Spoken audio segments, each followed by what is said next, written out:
झारखंड में 48 नगर निकाय के चुनाव संपन्न हुए। कुछ छुटपुट घटनाओं को छोड़कर मतदान शांतिपूर्ण रहा। सुबह 7 बजे से मतदान की प्रक्रिया शुरू हुई और शाम 5 बजे तक 61.84% से अधिक मतदाताओं ने अपने मताधिकार का प्रयोग किया। सबसे अधिक सरायकेला नगर पंचायत के लिए 75.35% मतदाताओं ने अपने मताधिकार का प्रयोग किया, जबकि रांची में नगर निगम के लिए सबसे कम 43.28% मतदाताओं ने वोट किया।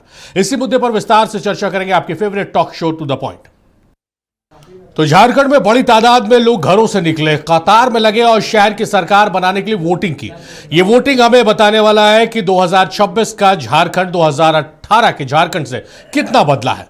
तब बीजेपी ने शहर के चुनाव में अपना दबदबा दिखाया था और इस बार आसार नजर आ रहे हैं कि इस बार मुकाबला पहले की तरह एक तरफा तो कतई नहीं होने वाला है।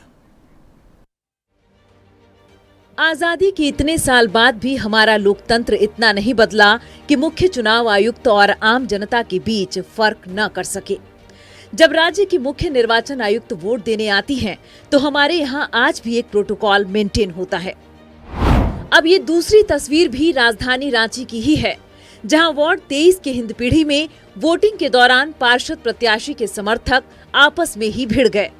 बैलेट के लिए बैल की तरह सींग लड़ाने का ये खेल तब तक जारी रहा जब तक कि पुलिस ने इन्हें इनकी हैसियत न बता दी। प्रत्याशियों के लिए समर्थकों का घमासान सिर्फ रांची तक सीमित नहीं रहा।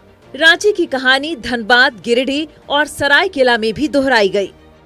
ईवीएम की तेज तकनीक वाली दुनिया से लौटकर पुराने जमाने की तरह बैलेट से वोट देना, 2 बार वोट देना और दोनों मतपत्र को एक ही पेटी में रखे जाने को लेकर वोटर चाहे सहज भी रहा हो, लेकिन बीजेपी के नेता जरूर असहज नजर आए। जो उत्साह नजर आ रहा है, हमको लग रहा है कि पिछले बार का रिकॉर्ड टूटेगा, किंतु मत प्रतिशत कम करने के लिए शहरों के अंदर मत प्रतिशत कम रहे, पूरा षड्यंत्र साजिश रची गई। आप देखो, मैं जब वोट देने गया तो लगभग 15 मिनट हमको लगे, लाइन में था, किंतु एक ही बैलेट बॉक्स, आप देखो कितना है, यह था, एक पार्षद चुनना है, एक महापौर चुनना है, दोनों की का मतपेटी अलग होनी चाहिए। एक ही में कहीं उचित नहीं है, कभी हमने देखा नहीं, पहली बार हम देख रहे हैं एक ही मतपेटी में दोनों वोट। अब काउंटिंग समझो, 27 को काउंटिंग है तो 27 पूरा दिन आपको छाटने में लग जाएगा। किसने बुद्धि ये दे दी भाई? उन्होंने कहा कि जब देश आगे बढ़ रहा है, टेक्नोलॉजी इतना आगे बढ़ गया, लोग डिजिटल प्लेटफॉर्म में जा रहे हैं और हेमंत सरकार पुराने ढर्रे पे कागज पर आ गई। मैं उस मंत्री जी को थोड़ा स्मरण करवा दूं कि टेक्नोलॉजी के क्षेत्र में हम बहुत विकसित हैं और खासकर अमेरिका जैसे देश में हमारे देश के ही जो ब्रेन है, जो टेक्नोक्रेट्स है, जो आइडिया गढ़ने वाले लोग हैं, उनकी बहुतायत है, लेकिन फिर भी वहां पर भी चुनाव बैलेट से ही होता है। हजारीबाग सदर विधायक प्रदीप प्रसाद का आरोप था कि मतदाता सूची में ढेर सारी खामियां हैं। रांची की जो ये मतदाता सूची में कुछ गड़बड़ी की सूचना हम लोगों को पहले भी मिली थी और हम लोगों ने उपायुक्त रांची से इसके बारे में रिपोर्ट मांगी है कि कहाँ किस स्तर पर गलती हुई है। जैसे कि पहले भी हम लोगों ने बताया था कि जो वोटर लिस्ट हम लोग यूज़ करते हैं, वो विधानसभा की वोटर लिस्ट यूज़ करते हैं, उसको ही वार्ड वाइज डिसइंटीग्रेट किया जाता है। तो उस डिसइंटीग्रेशन के प्रोसेस में कहाँ ये गड़बड़ी हुई कि वोटर एक वार्ड से दूसरे वार्ड में चला गया, अभी हमारे पास रिपोर्ट आई नहीं है, तो अभी हम लोग कोई कमेंट करने की स्थिति में नहीं है, लेकिन रिपोर्ट आएगी, जिसकी भी गलती होगी उसके विरुद्ध कार्रवाई की। चास नगर निगम चुनाव के दौरान वार्ड 32 के एक बूथ में चास एसडीपीओ प्रवीण सिंह पर पार्षद प्रत्याशी के पति रमाशंकर सिंह ने हमला कर दिया। इस हमले में एसडीपीओ घायल हो गए। उनका इलाज चास के निजी अस्पताल में चल रहा है। गिरिडीह के वार्ड 27 में डीएवी स्कूल मतदान केंद्र के पास 2 बार झड़प की घटना से माहौल तनावपूर्ण हो गया। डीसी रामनिवास यादव और एसपी डॉक्टर विमल कुमार को आगे आकर मोर्चा संभालना पड़ा। वोटर लिस्ट को लेकर विवाद हुआ और समर्थकों में मारपीट भी हुई। वहीं कई बूथों पर नाम नहीं होने की शिकायतें सामने आईं। जमशेदपुर के जुगसलाई वार्ड 9 के सेंट जॉन स्कूल बूथ पर मतदान के दौरान हंगामा हुआ। बीजेपी समर्थित प्रत्याशी रिंकू सिंह पोलिंग एजेंट से मारपीट और बोगस वोटिंग का आरोप लगाते हुए धरने पर बैठ गईं। लातेहार में वार्ड संख्या 8 के बूथ संख्या 1 पर उम्मीदवार आशा देवी ने आरोप लगाया कि 12 से 13 साल की एक बच्ची ने अपनी बड़ी बहन के बदले वोट डाल दिया। इस तरह स्याही के नीले निशान और पहचान के साथ झारखंड की जनता ने 48 नगर निकायों में वोट देने की अपनी जिम्मेदारी निभाई। वैसे 38 वार्डों में इतनी मेहनत नहीं करनी पड़ी। वहां पार्षद निर्विरोध निर्वाचित हुए। मेयर और अध्यक्ष के 562 उम्मीदवार और वार्ड पार्षद पद के लिए 2727 महिलाओं समेत 5569 उम्मीदवारों को 27 फरवरी के दिन मतगणना का इंतजार है। तनय खंडेलवाल, नक्षत्र न्यूज, रांची।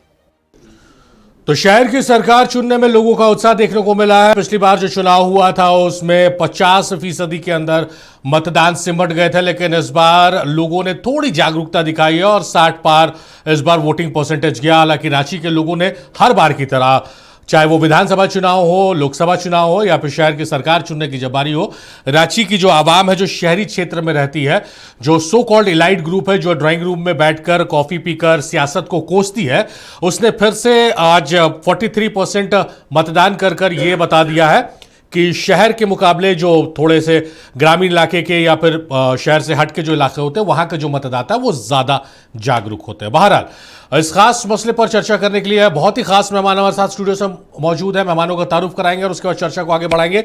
दीनदयाल बनवाल जी हैं, बीजेपी के नेता। दीनदयाल जी, बहुत स्वागत है आपका। स्वामी दिव्यज्ञान जी है, वरिष्ठ पत्रकार है, बहुत स्वागत है। दिव्यज्ञान जी आरजेडी से हमारे साथ क्षितिज मिश्रा है। क्षितिज, बहुत स्वागत है आपका। और राज उरांव साहब है, कांग्रेस के नेता है, बहुत स्वागत है राज उरांव साहब। स्वामी दिव्यज्ञान जी से शुरुआत करते हैं। वरिष्ठ पत्रकार हैं, चीज़ों को बहुत तरीके से जानते समझते हैं और इस पर्टिकुलर चुनाव में बहुत अच्छे तरीके से वार्ड दर वार्ड इन्होंने एनालाइज किया है। इनके पास वो आंकड़े भी मौजूद है। स्वामी जी, आपसे जानना चाहेंगे किस रूप में इस चुनाव को देख रहे हैं।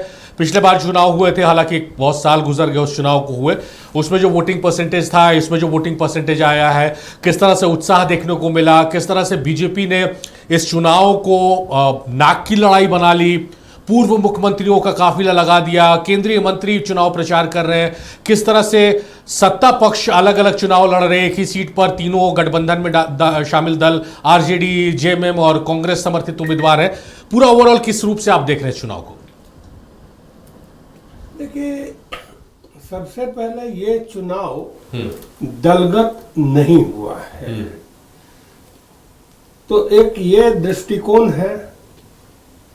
फिर दूसरा जो दृष्टिकोण है जी, कि दलों ने चुनाव को लड़ा है। हाँ तो आसमान और जमीन दोनों नजर आता है। ये बड़ी अच्छी बात सर आपने कही, मैं फिर से रिपीट करूंगा इस बात को। सर ने कहा ये दलगत चुनाव नहीं था, लेकिन दलों ने पूरी शिद्दत के साथ इस चुनाव को लड़ा। जी सर। और फिर दलों ने चुनाव जीतने के लिए आसमान जमीन एक कर दिया। यहाँ बहुत सारी स्थिति, परिस्थिति और अवस्था है जी।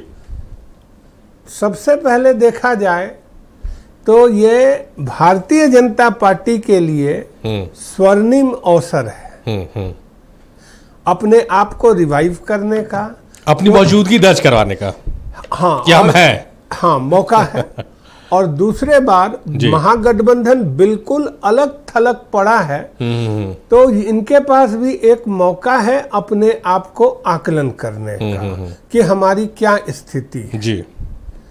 इसी बीच में कई तरह की घटनाक्रम है, कुछ आपको बतला देता हूं। सबसे पहले कांग्रेस की स्थिति आपको बताऊं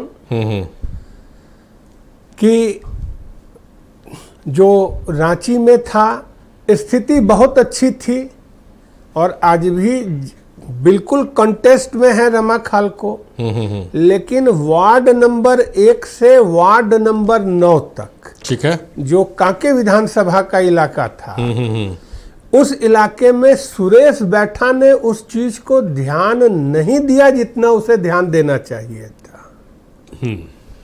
मैंने कोकर से लेके दीपा टोली, बूटी मोड़ और कांके रोड जो इलाका है, उस इलाके पर सुरेश बैठा ने वैसा ध्यान नहीं दिया है।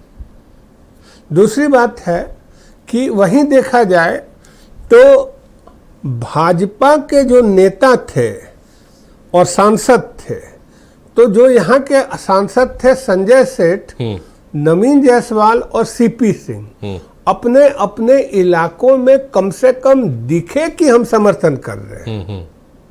राजेश कच्छप जो थे वो नजर आए रमा खालको के साथ।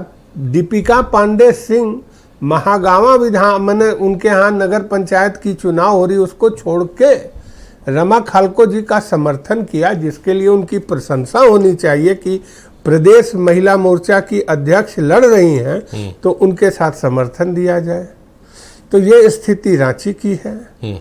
अगर हम लोग यही मेदिनीनगर में जाते हैं जी, तो कांग्रेस की एक जबरदस्त कमी नजर आई है, जिसका मैं चाहूंगा कि जो कांग्रेस के प्रवक्ता हैं इसका उत्तर देंगे।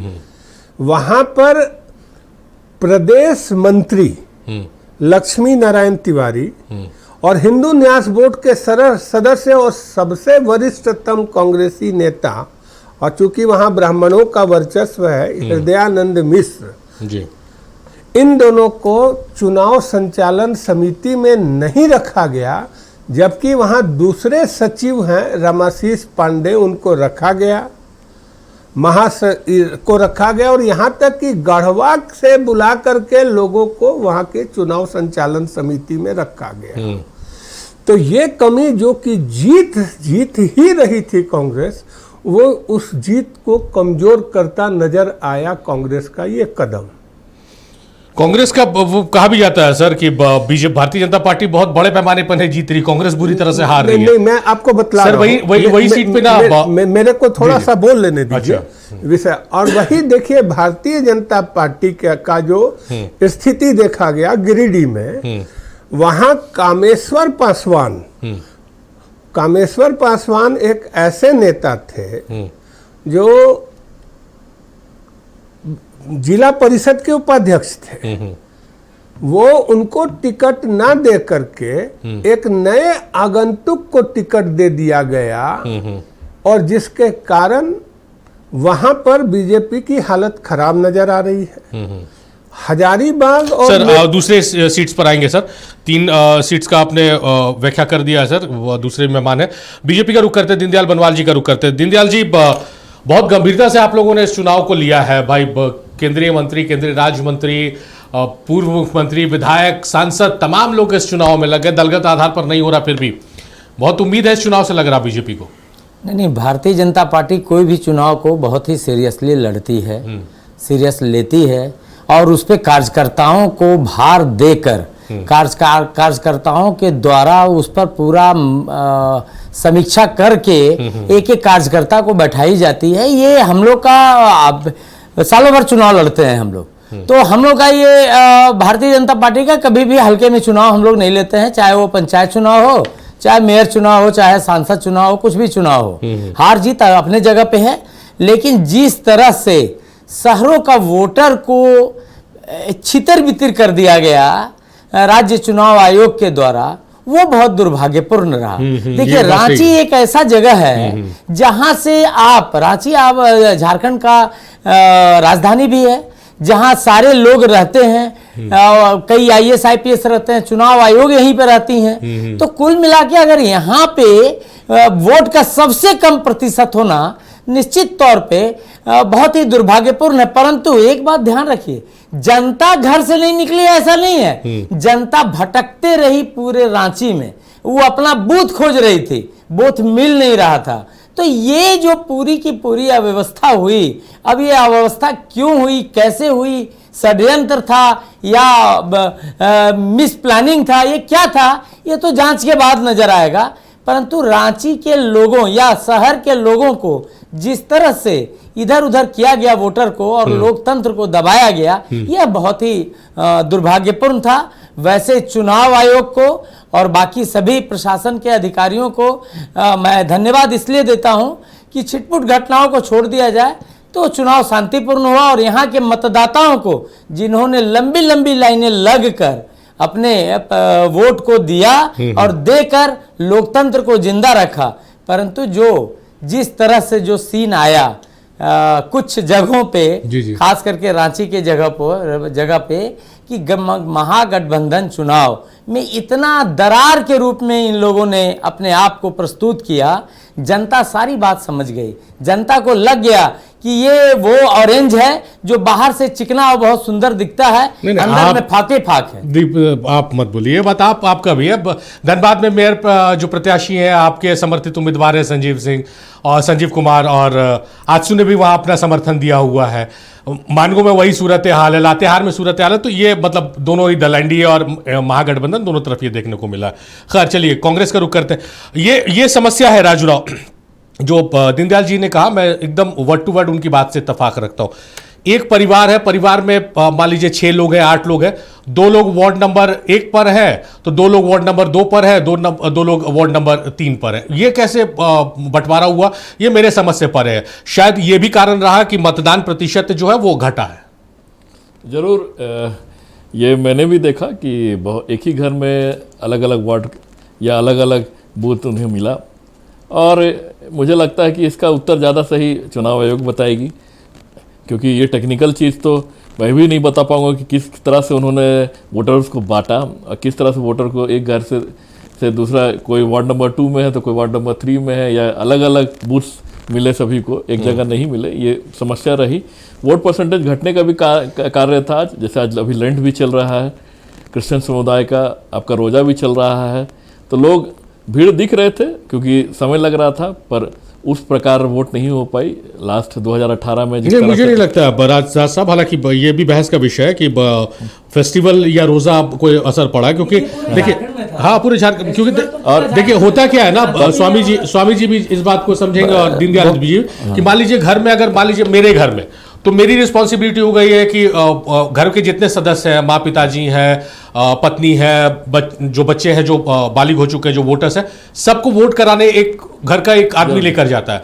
अब जब 3 जगह बिखराव हो गया तो वही परेशान है कि किधर लेके जाए। वार्ड नंबर 1 का है, उसका कहीं और है, 2 वाले लोगों का कहीं और है, तो इस वजह से वोटिंग परसेंट घटा है। जरूर इस तरह से हुआ है, और मुझे लगता है कि इसमें बेहतर होगा कि सब मिलकर चुनाव आयोग को इसमें प्रसन्न करें। चुनाव आयोग ने माना, अभी आपने दिखाया कि चुनाव आयोग ने माना कि ये गलतियां हुई है, किधर से हुई है ये जांच का विषय है। तो जब चुनाव आयोग ही मान रहा है तो इस पर तो बहस खत्म हो गया, लेकिन ये क्यों हुआ और कैसे हुआ ये बहुत बड़ा विषय है, क्योंकि लोकतंत्र में आप लोगों को वोट देने से रोक नहीं सकते हैं। अगर आप रोके हैं, चाहे गलती चुनाव आयोग का है, प्रशासन का गलती है या जहां भी है, तो ये अपराध का श्रेणी में आना चाहिए।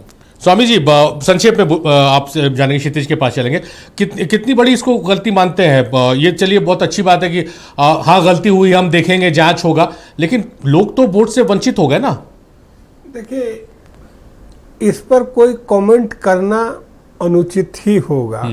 ये गलतियां हुई हैं और चुनाव आयोग ने गलती मान ली है, यहीं पर इसका अंत हो जाता है।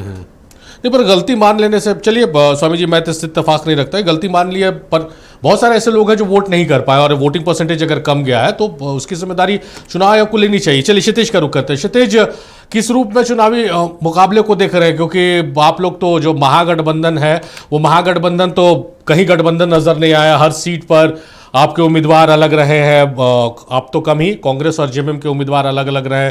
कहीं तो मतलब उम्मीदवार उतारने की इतनी नाराजगी हो गई कि सरकार को 15 दिन में विदा करने की बात होने लगी। तो एकदम आप लोग खुले तौर पर इसमें एकजुट कहीं से भी नजर नहीं आया। देखिए शारिक, सबसे पहले तो झारखंड के तमाम जनताओं को, तमाम वोटरों को बहुत बहुत शुभकामनाएं कि आपने घर से निकल करके लोकतंत्र को बचाने के लिए अपना जो मत दान किया है उसके लिए बहुत शुभकामनाएं। और तमाम चुनाव आयोग की टीम को, पुलिस प्रशासन को शांतिपूर्ण तरीके से चुनाव करवाने के लिए बहुत बहुत शुभकामनाएं और धन्यवाद। दूसरा, आपने कहा गठबंधन की, तो दीनदयाल बलमाल भैया भी हम पर आरोप लगा रहे थे कि हमारी गठबंधन, चूंकि ये पार्टी का कोई वो नहीं था, चुनाव नहीं था, तो सबको लड़ने का अधिकार था, सब अपना अपना किसी न किसी को समर्थित दिया है। हमारी गठबंधन ये कह रहे हैं कि हमारी गठबंधन टूट गई, तो एक सवाल का जवाब बीजेपी दे दे कि क्योंकि इनके अंदर तो समन्वय ये बता रहे हैं, तो ये एक जवाब दे दे, दो नाम बता दे कि आजसू कहां कहां दो जगह अपना प्रत्याशी उतारा, या बीजेपी ने कहा कि ये दो सीटों पर आजसू चुनाव लड़ेगी और हम अपना प्रत्याशी नहीं उतारेंगे, वो दो सीट का नाम ये बता दे, तब ही माना जाएगा कि बीजेपी जो है गठबंधन वो एक साथ खड़ा रहा और हम लोग जो है अलग अलग हो गए। ये दलगत चुनाव था ही नहीं, ये चुनाव तो पार्टी लाइन से हट करके था, तो सबको वो था कि अपना अपना लोगों को वो समर्थन दे, और गठबंधन तब टूटा माना जाएगा जब हमारी सरकार पर वो होगी। दलगत जब चुनाव होगी तब जाकर के गठबंधन में दरार और उसकी बात होगी। यहां सबको, और दलगत चुनाव ना होने का एक बड़ा कारण यह भी था कि आम लोग चुनाव को लड़ सके, आम लोग चुनाव में अपनी ज्यादा भागीदारी दिखा सके, पार्टी बेस पर ना होने के लिए, और नॉर्मल लोगों को भी समर्थन दिया गया। एक व्यक्ति खड़ा होता है, अगर वो विचारधारा से प्रेरित होता है तो उसको समर्थन देने का बात हुआ। तो ये दलगत चुनाव नहीं थी। और अगर बीजेपी ये कहती है कि हम लोग, हमारा गठबंधन एक साथ था, तब तो आप दादागिरी दिखाएं। इसका मतलब आप आजसू को डरा करके रखें, उनको नहीं डालने दिया अपना प्रत्याशी, इसका मतलब तो यही होता है। तब तो हमारी गठबंधन अच्छी है ना। नहीं, कैसे धनबाद में तो आजसू ने समर्थन दिया एक प्रत्याशी को, आजसू ने, मैं तो गए उसके प्रचार में, मैं दो, आजसू ने वो अपना कैंडिडेट समर्थन दिया, लेकिन ये कह रहे हमारा गठबंधन टूट गया। तो दो नाम बताइए जहां बीजेपी ने कहा कि ये दो जगह पर आजसू अपना कैंडिडेट उतारेगा और हम उसका समर्थन करेंगे। आपने डराया तब तो, इसका मतलब अपने गठबंधन को, या फिर आजसू का जनाधार खो दिया आजसू, या फिर बाकी आपके जो सहयोगी दल है वो जनाधार खो दिया। हो सकता है कि आजसू ने पहल नहीं की अपना उम्मीदवार देने के लिए, कहा कि भारतीय जनता पार्टी आप जो उम्मीदवार देंगे हमारा समर्थन उसको रहेगा। तो एक साथ क्या इन्होंने प्रेस कॉन्फ्रेंस भी किया था क्या? या कौन सा ऐसा जगह था? रांची में सुदेश महतो जी क्यों नहीं प्रचार में आए होते? सिल्ली में क्यों नहीं गए होते? सिल्ली अपने क्षेत्रों में करता सुदेश महतो जी साथ में प्रचार, तब न माना जाता कि हाँ ठीक है ये लोग गठबंधन है। तो ये बेकार का किसी पे आरोप लगा देना, ये दलगत चुनाव नहीं था। और अगर हमारी पूरे गठबंधन ने एक एक प्रत्याशी उतारा, इसके बाद भी बीजेपी जीत जाए, तो सुबह तक तो दीनदयाल बलमाल भैया पहले कह रहे थे कि वोट प्रतिशत नहीं होगा, क्यों? क्योंकि ये बैलेट पेपर पे करवा रहे हैं तो ये गलत हो जाएगा, वोट प्रतिशत बाकी रांची का तो मान लीजिए, रहा। अगर मान लीजिए खुदा न खास्ते, अभी प्राय नहीं बोला जा सकता, 27 को आपके पक्ष में नतीजे नहीं आए, तो आप मानिएगा कि ये गलती रही कि भाई समन्वय नहीं रहा आपके तीनों घटक दल में गठबंधन के, जिसका नतीजा ये रहा? नहीं, ये गलती क्यों मान ले हम? ये गलती कहां से? हमने चुनाव लड़ा, अगर कोई जीता तो ये बेहतर, उसका अधिकार था, वो जीता, जनता ने उन्हें पसंद किया। अब ये गठबंधन करने, हर जगह गठबंधन का वो थोड़ी पार्टीगत चुनाव होता। मुझे पता है कि अगर रोशनी खलको जी जीतती हैं तो हम ये मानेंगे कि रोशनी खलको जी जीती हैं, उनको जनता ने पसंद किया है। हम ये क्यों माने बीजेपी जीता? ये हम दलगत चुनाव नहीं मानते हैं इसको। चलिए दीनदयाल जी, एक हल्की सी मुस्कान थी आजसू वाले मैटर पर, मैं जान रहा था कि आप जवाब देना जरूर चाहेंगे। नहीं, देखिए देखिए क्या है कि खिसियानी बिल्ली खंभा नोचे वाली कहावत है। सबसे बड़ी बात है इनके पास, मैं इसमें बहुत विस्तार से नहीं जा रहा हूँ, क्योंकि सबका इन्होंने सही बात एक चीज़ कहा कि ये दलगत चुनाव नहीं था। लेकिन एक बात आप देखिए, जब मेरे पास प्रत्याशी नहीं भी है तब भी ना मैंने कांग्रेस को समर्थन दिया, ना मैंने जेएमएम को समर्थन दिया, एक अलग कैंडिडेट को समर्थन दिया। ये भी ठीक है, आप अपना दे सकते हैं और देना भी चाहिए। ये आपने साबित किया, अच्छा ही साबित किया है, और कि आपके गठबंधन में मन में नहीं है, ठीक है, बाहर भी नहीं है, चलिए कोई बात नहीं। परंतु उससे भी बड़ी बात है कि देखिए सबसे बड़ा बात जो आज का सब्जेक्ट सबसे बड़ा ये होना चाहिए, जो आज का डिबेट का सबसे बड़ा सब्जेक्ट होना चाहिए वह यह होना चाहिए कि जो शहरी इलाके में वोटिंग नहीं हो रहा है इसके लिए ना तो प्रशासन जिम्मेदार लिया, ना ही चुनाव आयोग ने कोई इस पर पहल किया। अरे यार बीच में क्यों टीटी करते हो यार, यही ये इन्हीं से बुलवा लीजिए भाई। सादी भाई आप आप सीधे तौर पे झूठ बोलते हैं, दो तरह की बात कर रहे हैं। बोलिए अभी कहे कि इसको चुनाव आयोग ने बोलने जिम्मेदारी ली कि जो गलत किया उस पे जांच होगा और आपके टीवी पे लिया, दूसरी तरफ में आप कह रहे हैं कि कोई जिम्मेदारी नहीं। चुनाव आयोग का भी आरजेडी अब उत्तर देगी। नहीं, ये तो आप ही ने कहा था ना। अरे मैं कहा था तो मेरा पूरा सवाल तो बीच में टीटी करेगा सब तो ठीक नहीं है।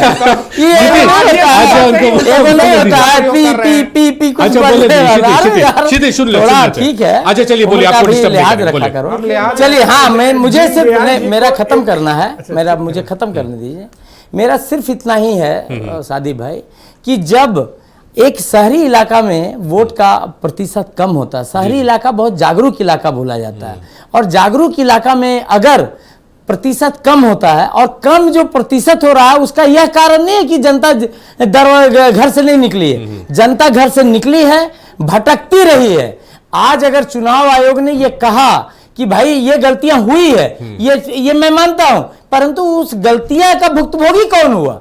आखिर आप एक चीज बताइए, अगर वैसे 10,000 जनता ने वोट नहीं दे पाया, सपोज उस 10,000 जनता से रिजल्ट पलट भी सकता था, रिजल्ट इधर का इधर भी हो सकता था। उनका जो आज एक गुस्से में है कि घर से निकले और निकल के बूथ गए, अब बूथ में उन्हें नहीं मिला और वो आज घर में वापस आए हैं। आप उन परिवारों से 5 परिवार से आप एक बार मिल के देखिए, और ये ज्यादा दूर का नहीं है, ये हरमो इलाका का ही है, मैं आपको 5 परिवार भी बता दूंगा।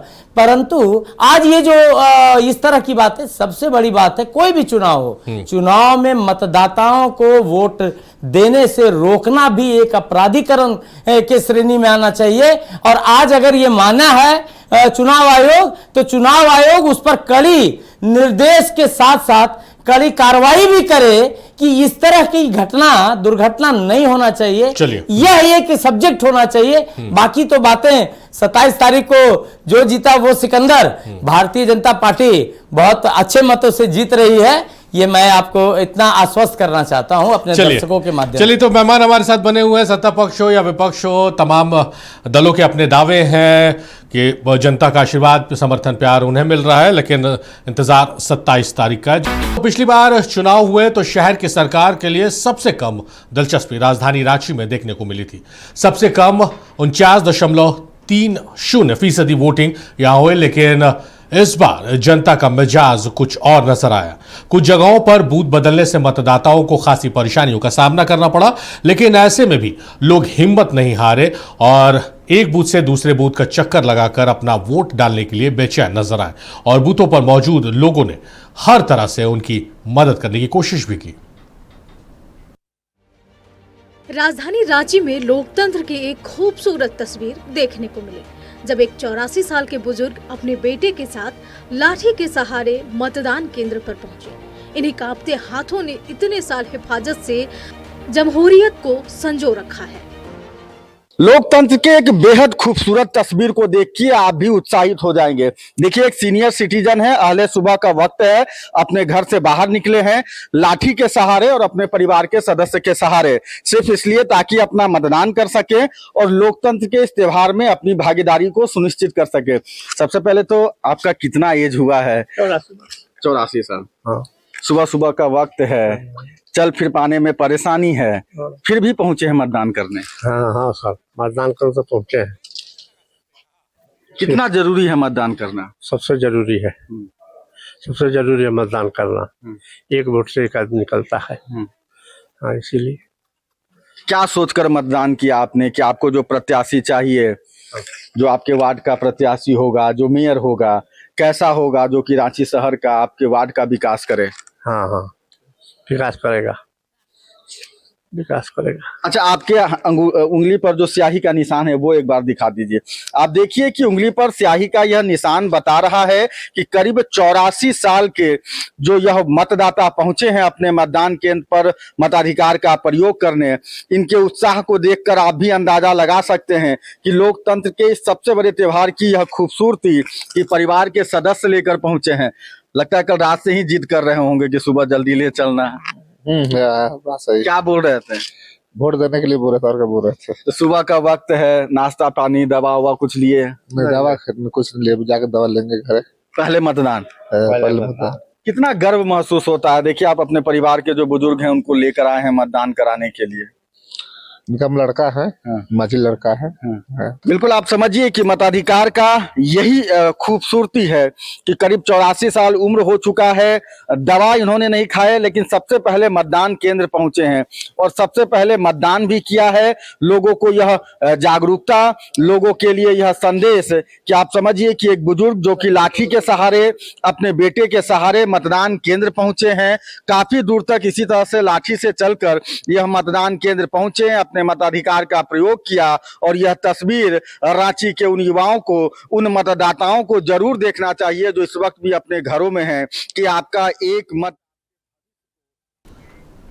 तो ऐसी तस्वीरें जब मतदान केंद्रों से आती है तो एक अच्छा संदेश, एक अच्छा मैसेज जाता है समाज में। बहरहाल वापस अपने मेहमानों के पास लौटते हैं और इस बार रुख करेंगे स्वामी दिव्यज्ञान जी का। दिव्यज्ञान जी, अब वो वक्त आ गया कि हम लोग इस मुद्दे पर बात करें कि भाई इस पर्टिकुलर चुनाव में एज किसको है, क्योंकि जिस तरह से सीरियसनेस बीजेपी में भी दिखी है उतनी सीरियसनेस सत्ता पक्ष में भी दिखी है। हालांकि गैर दलीय आधार पर चुनाव था लेकिन पूरी ताकत झोंकी गई है। तो अगर आपने आकलन आपका कंप्लीट हो गया हो अगर, तो उस आधार पर अगर हम बात करें तो एज किसको आप मिलता देख रहे हैं? देखिए, मैं अलग अलग नगर निगम को बोल दूं आपको। जी जी जी। देखिए, रांची 50-50 की स्थिति में है। ठीक है। मेदिनीनगर भी एकदम ट्रायंगुलर है। मेदिनीनगर ट्रायंगुलर है, किसी की ओर जा सकता है। धनबाद में बीजेपी कहीं भी सीन में नहीं है, मेरा व्यक्तिगत आकलन है। धनबाद में चंद्रशेखर अग्रवाल वर्सेस शमशेर आलम, अच्छा, वर्सेस संजीव सिंह। अच्छा, तिकोनिया यहाँ भी फाइट है। हाँ, मानगो में ठीक है, बीजेपी को एज है।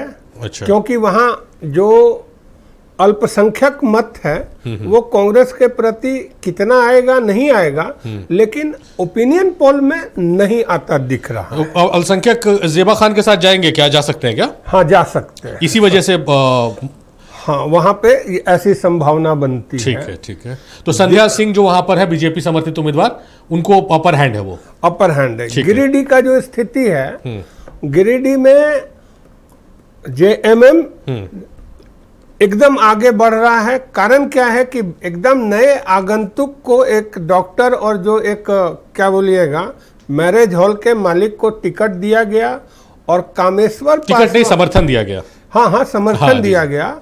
और कामेश्वर पासवान, जो कि आपको मैं बता दे रहा हूं, पूरे प्रदेश में एक ही दो ऐसे लोग हैं जिनको 2 पद मिला हुआ है। प्रदेश में मंत्री है अनुसूचित जाति मोर्चा का, और जिला का भी मीडिया प्रभारी रहा है एक साथ, और जिला परिषद उपाध्यक्ष है। उसको काट के इसको क्यों दिया गया, ये शक के घेरे में आता है। ठीक है, ये इसलिए वहां जेएमएम आगे है। देवघर में भी स्थिति 50-50 की बनी हुई है। लेकिन सबसे पॉजिटिव चीज जो बीजेपी के लिए जा रही है, वहां दुमका में बीजेपी आगे दिख रही है। अच्छा अच्छा सर, ये जो मतलब अमूमन देखा जाता है, कहा जाता है कि भाई जिसकी सरकार रहती है थोड़ा सा एज उसको रहता है। हाँ। ये क्या कारण है सर कि 50-50 या त्रिकोणीय फाइट जो आप कह रहे हैं, क्या इसका एक ही वजह माना जाए कि तीनों अलग अलग धड़े में बटकर चुनाव लड़ रहे हैं? नहीं, यहाँ पर देखिए, जो कैंडिडेट सिलेक्शंस झारखंड मुक्ति मोर्चा ने किया, ठीक है, वो बहुत एक्यूरेट है। कांग्रेस परिवारवाद पर चला गया और बीजेपी क्या बोलते हैं तामझाम पर कि हम जिसको चाहेंगे उसी को जिता दें। नहीं, मेदिनीनगर छोड़कर परिवारवाद कहीं दिखा क्या सर कांग्रेस का? कांग्रेस का दिखा मानगो में। बन्ना गुप्ता की वाइफ। जी जी, मानगो और मेदिनीनगर में। हाँ, सकंदरपुर में भी बीजेपी के विधायक के भाई हैं। नहीं, बीजेपी के जेएमएम के विधायक के भाई बीजेपी में लड़ रहे हैं। हाँ, बीजेपी से लड़ रहे हैं। जेएमएम के विधायक हैं, उनके बेटे लड़ रहे हैं। फिर कांग्रेस के पूर्व सांसद हैं, उनकी बेटी लड़ रही हैं। लेकिन जो 9 नगर निगम है ना, उस पर मैं बता रहा हूं कि जो जेएमएम ने चंद्रशेखर अग्रवाल का सिलेक्शन किया लास्ट मोमेंट में, ठीक है, वो एकदम पिन पॉइंटेड सही था। बीजेपी से आए थे, लेकिन 1300 उनके एनजीओ के कार्यकर्ता हैं जो कि बहुत मजबूत हैं। ठीक है, और वहां पर कांग्रेस से आए पूनम सिंह को दिया, उसका पूर्व मेयर है। तो ये जो पिन पॉइंट एक्यूरेसी के साथ, और जो परमीला मेहरा को जो गिरिडीह में दिया, और विकास राणा को हजारीबाग में दिया। विकास राणा को एज है हजारीबाग में, क्योंकि अरविंद राणा आरएसएस के पृष्ठभूमि के कार्यकर्ता हैं। ठीक है, और उनके और सुदेश चंद्रवंशी में बहुत जबरदस्त कंपटीशन है। और एक सूचना आपको दे दूं, आजसू के कैंडिडेट ने जेएमएम का समर्थन किया है लातेहार नगर पंचायत में। अच्छा, लास्ट मोमेंट में। अच्छा, ये भी एक आपके लिए पॉइंट की बात है जी। चलिए, राज का रुख करते। राज, देखिए, अब स्वामी दिव्यज्ञान जी ने तो भाई पूरा आकलन बता दिया, कहाँ पर त्रिकोणीय फाइट है, कहाँ 50-50 है, कहाँ अपर हैंड आप है, कहाँ अपर हैंड बीजेपी है।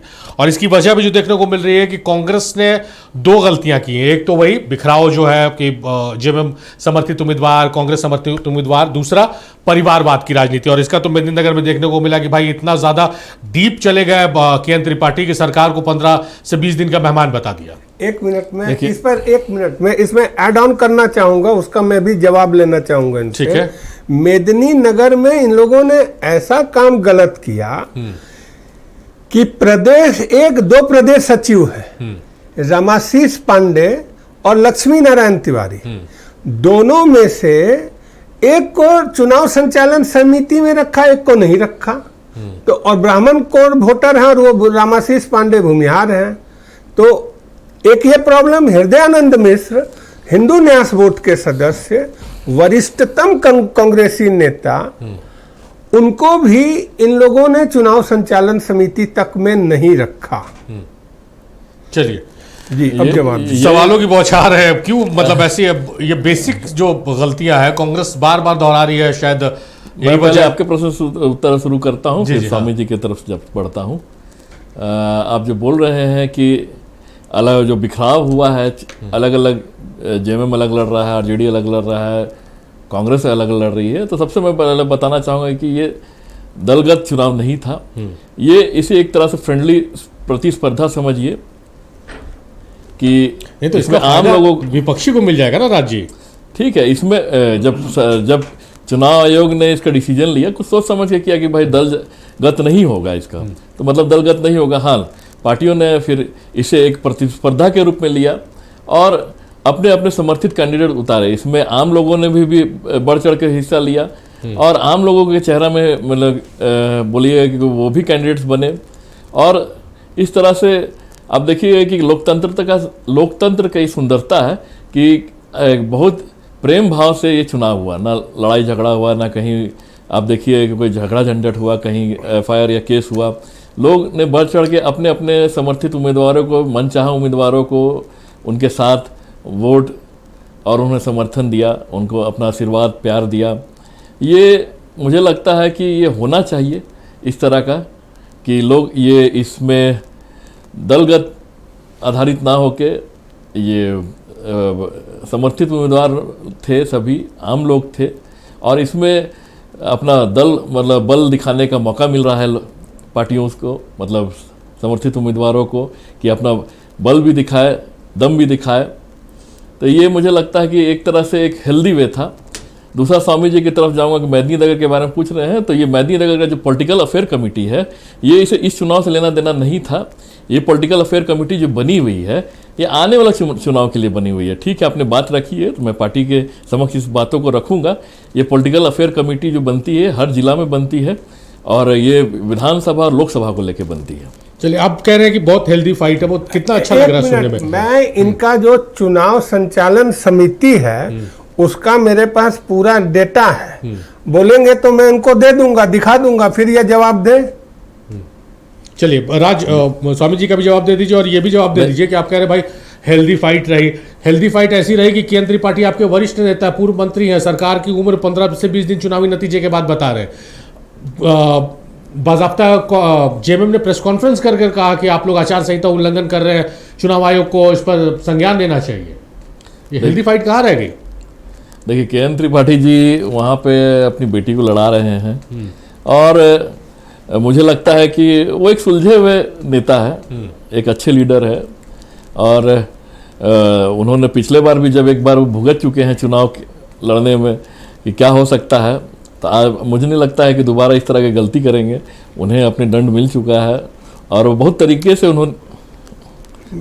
उन्होंने मेरे को काउंटर करने दीजिएगा। क्या दंड मिला? जैसे तो 19 लोगों के खिलाफ बीजेपी ने कम से कम शोकॉज जारी किया था और कार्रवाई का 1 हफ्ता का जवाब, आप लोगों ने कुछ इस तरह का किया क्या?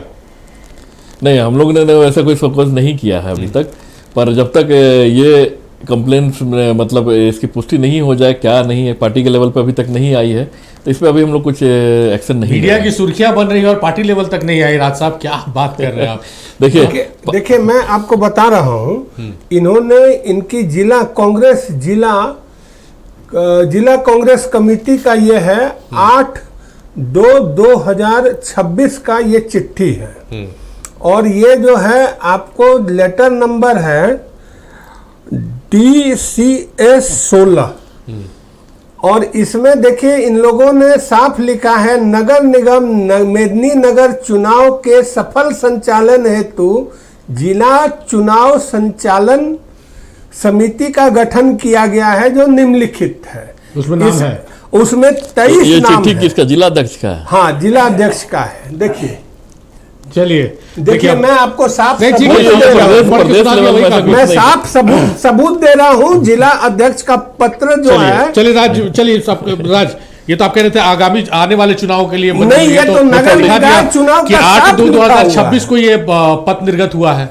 अब देखिए, ये पत्र के विषय में मैं जानता हूं, और हाँ, चिट्ठी अभी निकल रही है पॉलिटिकल अफेयर कमेटी को लेके। मैंने इस विषय पर केशव महतो कमलेश से भी सवाल किया था, तो उन्होंने कहा था कि सारी जिम्मेवारी दे दी गई है जिला अध्यक्ष को, और जब जिला अध्यक्ष से हमने पूछा तो उन्होंने कहा नो कमेंट्स। ये कांग्रेस की स्थिति है और ये जवाब दे इस चीज के लिए सबूत दे रहा हूं, उसके बाद तो इनको जवाब देना चाहिए। देखिए, समर्थित उम्मीदवार को जरूर है, समर्थित उम्मीदवार है, चुनाव संचालन समिति बन रहा है, हर जिला में कुछ स्ट्रेटजी बनाई गई है, सचिव को रखा जाता है और दूसरे को नहीं रखा जाता है। यानी सीधे आपके जो संविधान है, कानून है, उसी का तो उल्लंघन है। प्रोटोकॉल में जिला अध्यक्ष से ऊपर स्थिति में रहता है प्रदेश सचिव, और एक प्रदेश सचिव को रख रहे और दूसरे को नहीं रख रहे। आपके संविधान का पिछले डिबेट में उल्लेख किया था स्वामी जी, तो आप कह रहे थे कि एनडीए गठबंधन की तरफ भी जाइए, आज उनके संविधान को लेकर बैठे हैं। नहीं, देखिए क्या है, ये होता है। नहीं, हमारी इसलिए मैं देखिए, ये इनको जवाब देना चाहिए, इनको आप वाक ओवर मत। अच्छा, कैसे जवाब देंगे? दिव्यांग जी, जब प्रदेश अध्यक्ष कह रहे हैं कि जिला अध्यक्ष से पूछिए, जिला अध्यक्ष कह रहे हैं नो कमेंट, तो राज साहब इस मामले में क्या कहेंगे? ये भी नो कमेंट का क्या आगे बढ़ेंगे? देखिए, प्रदेश अध्यक्ष ने कहा कि फुल पावर जिला अध्यक्ष को। सही बात कहा, हमारे प्रदेश अध्यक्ष ने सभी पावर जिला अध्यक्ष को दिया, उन्हें कमेटी बनाने के लिए दिया गया है। अब वो किसको रख रहे हैं? संजय सिंह उमेश ने पूछा था उस विषय को। अच्छा, नहीं, इस बार के जो कांग्रेस के प्रदेश अध्यक्ष बने ना, वो सारी पावर को बाइफरकेट कर दे रहे, अपने पास कुछ नहीं रख रहे, उनके पास कुछ है ही नहीं। चुनाव में आप इनको मत बचाइए, जवाब इनके प्रदेश, इनको क्यों बचाएंगे? इनके प्रदेश अध्यक्ष कोई पावर ही नहीं उनके पास। कांग्रेस के प्रवक्ता है तो इनको जवाब देना चाहिए। जरूर, हुई है। चलिए राज, ये तो महत्वपूर्ण है भाई, ऐसे आप पल्ला झाड़ लेते प्रदेश अध्यक्ष। देखिए, प्रदेश अध्यक्ष मैं सबूत दे रहा हूँ, सभी जिला अध्यक्षों को, समर्थित उम्मीदवारों को उनके लिए स्ट्रेटेजी बनाने के लिए उसने कमेटी बनाई हुई, हर जिला में अलग अलग कमेटी बनी हुई, किसको उन्होंने रखा नहीं रखा इसके बारे में हमें जानकारी नहीं है। और सिर्फ मेदिनीनगर से ये बात उठ के आ रही है कि एक महासचिव, प्रदेश के महासचिव को नहीं रखा गया है, तो खबर आया वहाँ वायरल है, क्यों नहीं रखा गया? ये तो पार्टी में फॉर्म में रखा जाएगा, ये पब्लिक फॉर्म में तो मैं नहीं बता पाऊंगा। चलिए देखिए, जब एक राज साहब इसको जरूर उठाइएगा अपने पार्टी फोरम पे। हो सकता है कि अपने पावर का बोध आपके प्रदेश अध्यक्ष को हो और वो कोई कार्रवाई करे, क्योंकि अभी तक मुझे नहीं लग रहा कि कांग्रेस के प्रदेश अध्यक्ष को ये पता है कि प्रदेश अध्यक्ष का काम क्या होता है। बहरहाल चलिए, क्षितिज क्या यही गलतियां होंगी चुनावी नतीजे हैं? क्योंकि दीनदयाल बनवाल जी को एक तरफ मैं देख रहा हूं कि बहुत रिलैक्स है, हालांकि शहरी जो क्षेत्र में जो कम वोटिंग हुई है उस पर माथे पे उनके बल नहीं पड़ रहा है, क्योंकि अमूमन यही कहा जाता है कि शहरी क्षेत्र के जो मतदाता है वो बीजेपी की तरफ ज्यादा इंक्लाइंड होते हैं। देखिए, दो चीज़ें। एक दीनदयाल बनवाल जी ने सवाल उठाया, उन्होंने कहा कि कोई जिम्मेदारी नहीं ले रहा, और इन्होंने बड़े ही कड़े शब्दों में कहा कि ये अपराध है। तो मैं जस्टिफाई नहीं कर रहा हूँ किसी चीज़ को। चुनाव आयुक्त ने माना है कि ये गलत हुआ, इस पर जांच होकर के कार्रवाई होगी, और उसकी मांग हम भी करते हैं। ये गलत है, कहीं से भी बर्दाश्तनीय नहीं है। दूसरा, आपको याद होगा जब बिहार में चुनाव हो रहा था तो दानापुर में जब मछुआरे लोग आ रहे थे तो उनके नाव को रोक दिया गया था। बिहार में ऐसे कई जगह थे, यूपी में ऐसे कई जगह थे जहां पुलिस का इंटरप्शन दिया गया था और चुनाव आयोग ने इस चीज को नहीं माना था। यहां तो पहले जाकर के मान भी लिया गया है और उस पर कार्रवाई की बात किया गया है, चुनाव आयोग ने नहीं। दूसरा, इनके एक सांसद है गोड्डा के निशिकांत दुबे जी, उन्होंने एक चुनावी सभा में, मतलब ये अपना समर्थित प्रत्याशी के चुनाव के सभा में उन्होंने कहा कि अगर बीजेपी के समर्थित प्रत्याशी नहीं होंगे तो 1000 करोड़ मोदी जी नहीं भेज पाएंगे। ये मेरे पास ये इसका बयान भी है इनका, मैं सुना सकता हूं। मेरे पास नहीं ठीक है वो बयान हम तो, हाँ, ये समाज तो किस प्रकार से इन्होंने लोगों को डराने धमकाने का काम किया है, और अपने पार्टी के लोग जो गठबंधन के लोग हैं उनको भी किस प्रकार से ये धमकाने की बात कर रहे हैं। ये चीज तो आप देखें। दूसरा, रिलैक्स और नॉन रिलैक्स की बात है, तो रिलैक्सेशन वो दिखता है कि कौन रिलैक्स है और कौन वो बेचैन है, कौन किस तरह से लगातार आरोप लगा रहा है, और रिलैक्सेशन ये नहीं तय करता है कि कौन जीतेगा कौन हारेगा। तो जो 27 तारीख का हम लोग वेट करते हैं, वो पता चल जाएगा भारतीय जनता पार्टी कहां है। और वोट को लेकर के ये तो पिछले 2 बार से लगातार ये चिल्ला कर रहे हैं कि हम ही जीतेंगे, हम ही जीतेंगे, हम ही जीतेंगे। जनता क्या दे रही है इनको? अच्छा, 27 तारीख के बाद क्षितिज आकलन एज अ होल महागठबंधन होगा या आरजेडी का अलग आकलन होगा, कांग्रेस का अलग, जेएमएम का अलग, वैसा आकलन होगा? चूंकि ये दलगत चुनाव नहीं है तो आकलन ना आरजेडी के उससे होगा ना जेएमएम के तरफ से होगा, ये कैंडिडेट के तरफ से होगा कि आखिरकार कौन कैंडिडेट जीत रहा है, जनता किस कैंडिडेट को पसंद कर रही है। वाह, मतलब इजी स्केप है ना? बिल्कुल बिल्कुल, बहुत चुनाव का आधार होता। चलिए, नगर परिषद में आरजेडी का कैंडिडेट पॉजिटिव स्थिति में, ठीक है, चलिए समर्थित कैंडिडेट। चलिए, कुछ तो राहत वाली खबर स्वामी देवज्ञान जी आपको दे रहे हैं क्षितिज। चलिए दीनदयाल जी तो गंभीर आरोप क्षितिज लगा रहे हैं कि भाई आप लोग ऐसे डरा धमका के केंद्र के पैसे रुक जाएंगे, और ये लगातार आप लोग पे आरोप लगता रहा कि भाई आप लोग पैसे, ये दादागिरी नहीं है क्या? देखिए क्या है सारी भाई, मैं इनके बातों में एकदम चुप था, शांत था।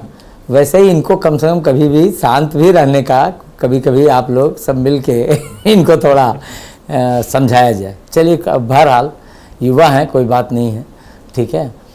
आकलन किस तरह से होगा, आकलन क्या होगा, आकलन नहीं होगा, ये तो एक बात है।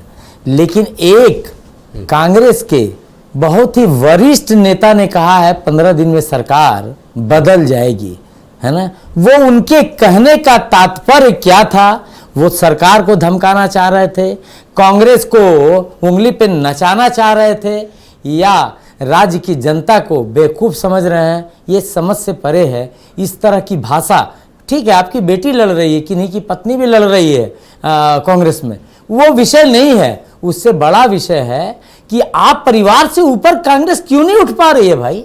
कभी तो उठ के दिखाइए। आज बेटी लड़ रही तो इतने बड़े बड़े बात बोले, कल अगर गांव लड़ रहा था तब तो आप साइलेंट रहते थे, दिल्ली में घूमते थे। सवाल तो, आपके सांसद पे था, पूर्व मंत्री पे चले। तो यही मैंने कहा, अरे मैंने यही कहा। मैं निंदा करता हूं कांग्रेस पार्टी के जो नेता है, उन्होंने गलत बयान किया है, कांग्रेस पार्टी को उस पर कार्रवाई होनी चाहिए। धन्यवाद, बहुत बहुत धन्यवाद। आरजेडी ने आज कांग्रेस के नेताओं की निंदा की है, बहुत अच्छी बात है। और कांग्रेस के नेता चुप बैठे हुए बेचारे, क्योंकि जवाब भी नहीं दे पा है। अच्छा चलिए ना, अच्छा चलिए, लेकिन आपके सांसद में जो आपके सांसद, परंतु आरजेडी के लोग इसकी निंदा क्यों कर रहे हैं? कांग्रेस के लोग आगे क्यों नहीं आ रहे हैं कि हमारे नेता ने गलत कहा है? क्यों डराया? ये सारी बातें नहीं बोलेंगे। एक ही बात नजर आता है, जी मेरे सवाल का जवाब प्लीज। कांग्रेस और आरजेडी मिलकर ये दोनों जेएमएम को डराना चाहती है। अच्छा चलिए ठीक है, अच्छा ठीक है, अच्छा एक मिनट, दीनदयाल जी मान लिए कि आरजेडी कांग्रेस जेएमएम को डराना चाहती है, आपके माननीय सांसद किसको डरा रहे हैं? अरे कोई नहीं डरा रहा है, मैं आपको बताऊं, ये बैठे बैठे इनका कोई नहीं कोई एक सगुफा रहता है और इनको छोड़ने रहता है, क्योंकि बिना सगुफा का चल नहीं पाते। आरजेडी है तो आरजेडी बिहार के चुनाव, झारखंड के चुनाव, ये सबको पता है, जनता को भी पता है। अब सबसे बड़ी बात सारिफ भाई सुनिए, सबसे पहले रांची का पहले डरने वाली नहीं है, वही बात झारखंड की बीच में बोलते रहिए और मैं तो रांची में सबसे पहले कांग्रेस ने अपना प्रत्याशी डिक्लेयर किया और ऐसा डिक्लेयर किया जो दोनों में से किसी को भी नहीं पूछा। मजबूरन चलिए समय समाप्त हो रहा है, चलिए कैंडिडेट दिया और मजबूरन कि हमको तो कोई पूछ नहीं रहा है, जब पूछ नहीं रहा है तो किसी एक को समर्थन दे दो।